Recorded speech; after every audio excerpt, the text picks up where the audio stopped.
তুমি কি জানো এক রাতের ভেতর রাসূল সাল্লাল্লাহু আলাইহি ওয়াসাল্লাম বিদ্যুৎ গতিতে চলা একটি বুরাকে চড়ে 7 আসমান পাড়ি দিয়ে আল্লাহর সান্নিধ্যে পৌঁছে গিয়েছিলেন। এটা ছিল ইসরা ও মিরাজের রাত। কোরআনে আল্লাহ বলেন তিনি রাসূল সাল্লাল্লাহু আলাইহি ওয়াসাল্লামকে রাতের বেলায় ভ্রমণ করিয়েছেন।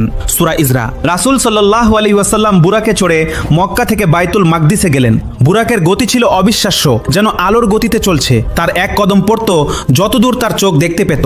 বাইতুল মাকদিসে পৌঁছে তিনি সব নবীদের ইমামতি করে নামাজ পড়ালেন। তারপর শুরু হলো আসমানের সফর।